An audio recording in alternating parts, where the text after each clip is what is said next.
How do we get all the items the fastest? That is a question that many a wide-eyed gamer has asked, perhaps created a community of like-minded gamers, all to tackle this problem together. Alas, it's not as simple as putting the cartridge in and playing the game, but to do this the fastest, you need a plan of attack. Zelda games are not just treasure hunts with items sprinkled about, waiting to be found, but complicated webs of requirements and puzzles that need a route to sort out the requirements. So, what does this clever little speedrunner do? Well, they glitch, they skip, and they exploit their way to open the game up as much as possible. Glitches in Ocarina of Time can give you so many options for where to go and what to do that it turns this very on-rails, linear experience into one of the most open-world adventures in the series. However, what if the glitches go too far? What if one of those clever gamers wakes up and says, I don't like things making sense. What if I just take what I need and go to the rooms that I want? And oh, get them from a butterfly while we're at it. Okay, what? Wait, maybe we need to rewind a bit.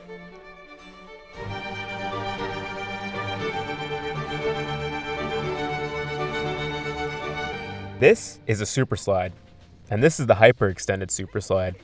They're glitches that cause Link to move up to 3 times faster than his normal walking speed.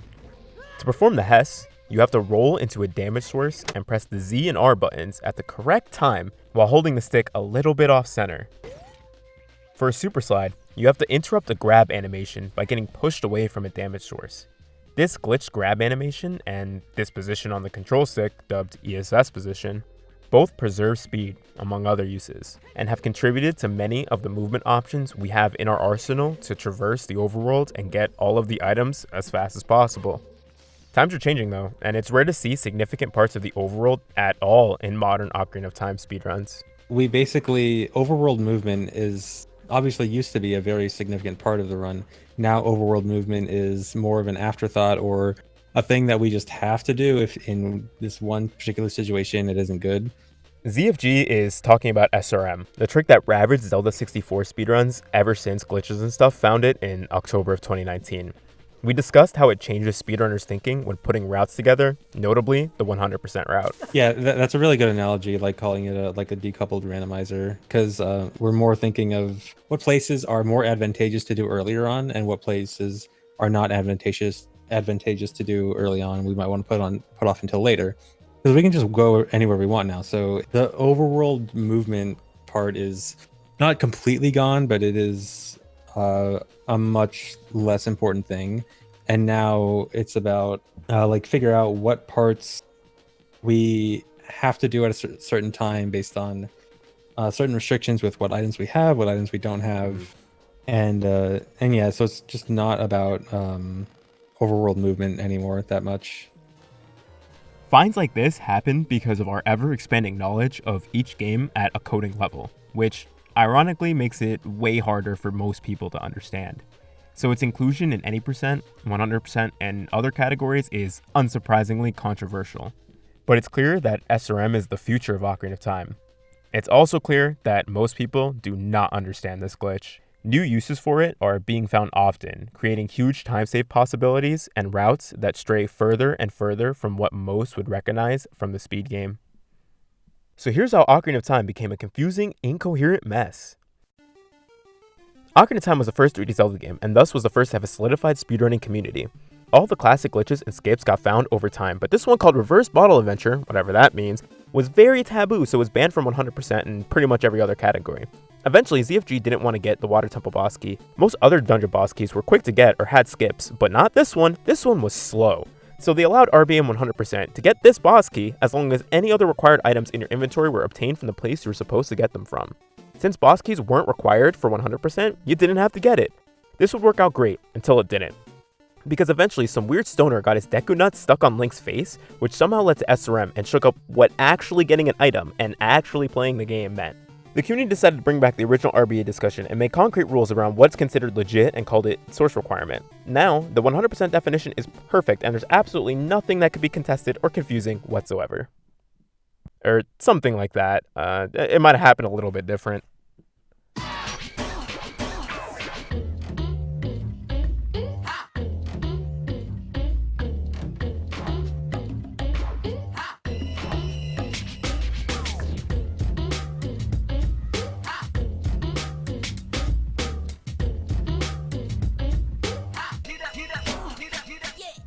SRAM stands for Stale Reference Manipulation. Because of the computer science jargon, it's probably a term that means absolutely nothing to you. But it's actually a really nice name and explains the glitch well when you break it down.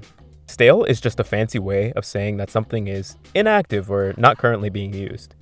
A reference in this case refers to a link between the code for two or more objects in the game. For example, the boomerang is a pretty clear way to represent this link. When you throw a boomerang, it attaches to an item and brings it back to you. It does this by creating a reference between the boomerang and that object. That reference takes the XYZ position of the boomerang and copies it to the memory of the object in question. So, as the boomerang moves, the object moves. This creates the illusion that both objects are traveling together. That link persists as long as the boomerang is loaded. So, stale reference manipulation would be forcing an inactive link to write code somewhere it's not supposed to be. You can do this pretty easily in Forest Temple. Away from these weirdos. Let's go to the main room in Forest Temple. This room has a lot of actors that we can interact with, namely this sculpture token that we can grab with the boomerang. So firstly, we need to make the connection between the boomerang and the sculpture token stale. This can be done by leaving the room while the sculpture token is attached to the boomerang. Leaving the room will cause the token to unload, and with some clever camera control, we can keep the boomerang loaded. This will preserve the reference between the boomerang and the token, even though in memory, this token doesn't exist anymore. So when we come back in the room, values are going to be shifted over, and instead of a sculpture token, we get a door. This concept is explained in a great, comprehensive video by Figo2 that I recommend y'all watch. We could take even more control by holding an object. Just like when the boomerang attaches to an object and brings it towards you, the game somehow needs to make the illusion that Link is holding something in his hands. Let's pick up this patch of grass. See how it moves up and down to follow Link's breathing animation as he runs around with it? This is because of that same reference we saw earlier with the boomerang. But now we have an additional value, rotation. With this new dataset, it becomes even easier to manipulate values in the game to match what we want them to be. Just like before, a stale reference needs to be created by unloading the grass that our position data is copying to. This can be done with a super slide. That glitch grab state we talked about earlier is an incredibly useful tool for SRM. When you super slide with an object in the environment, letting go of the R button will end the stored grab state and stop your slide. Even if you're really far away from whatever you picked up, Link will still grab it in his new position. If you do the same action but cross a loading plane, like these ones conveniently scattered around in Lost Woods, when you end the slide, the object won't be loaded anymore, which happens to be the first step to SRM. In this state, you'll see runners do something called function pointer manipulation. It's a variation of SRM that allows invisible objects in Link's hands to execute existing code in the game based on the object's rotational value and other objects that are currently loaded in the area. So, to perform SRM, a reference needs to be created between Link and an object in the overworld. This reference can be made stale by unloading the object in Link's hands. This makes the game point to a spot in memory, but since there's nothing there anymore, it's replaced with something else in the environment. Now, different gameplay actions will write data to this spot we created and do pretty much whatever we want. So here, when the Bombchu exploded, it left a stale reference. That space in memory was filled up by a butterfly, now linking Bombchu data with butterfly data. Having the butterfly in the space is really powerful because now it has rotational values. Using those values, we can change the function of the butterfly into a function that gives Link items. The specific item we get corresponds to the position of any loaded Bombchu. This is how 100% speedruns grab a ton of their items. But SRM can do much more than give you items. It's important to remember that this trick can be used to write data essentially wherever you want. This is the main reason why overworld movement is so scarce now in 100%. Ever notice that when Link voids out, he spawns from the loading zone he last entered? This is because of the entrance table. It's a reference to spawn values for Link on each map, and it's divided into scenes and entrances. For example, Lake Hylia and the fishing pond would both be considered scenes, and this door that takes you from Lake Hylia to the fishing pond is an entrance. Every instance of these is laid out in an index that can be referred to at any time. So, if Link voids out or dies in Lake Hylia and the last place that he came from was the fishing pond, he will spawn in front of the fishing pond. Yeah. So more specifically, anything that uses your last entrance to determine where you restart. Like if you die in a certain map, then obviously it wants to check what map did you enter last and then respawn you there, as opposed to respawning you somewhere completely different. FW is an item that allows Link to set a waypoint in a dungeon. When it's set, Link's entrance value, room number, and position are saved. It's a clever way to let the players stock up mid-dungeon crawling if their resources become low. Using SRM, we can corrupt Link's entrance value and store it with Furo's Wind. So when the waypoint is called upon, it will read the entrance value from Link's facing angle instead of the entrance table. It's a very powerful yet volatile glitch. So it's always anything that is going to look at your last entrance is going to instead look at Link's angle. And then Link's angle is extremely lucky because Link's angle, we can literally make any angle we want, anywhere we want.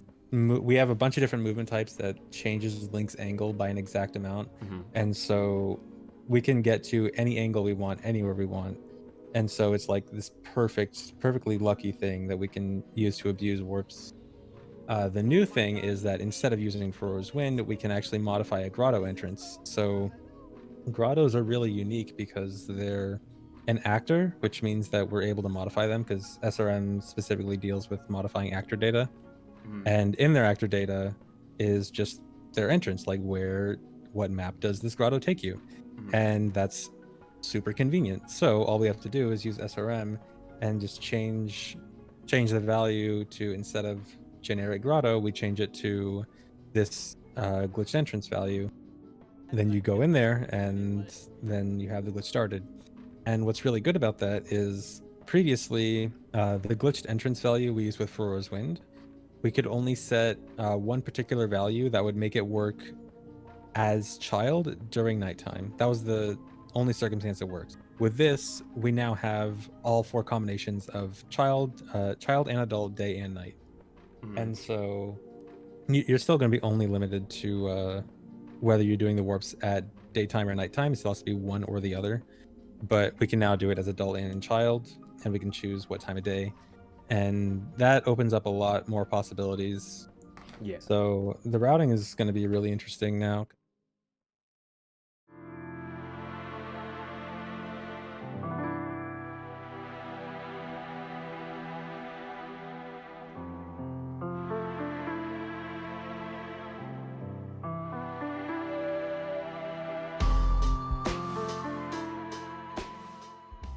Before the research and writing of this video, which took weeks, I had a pretty solidified opinion of what I thought about SRM and its use in Ocarina of Time speedruns.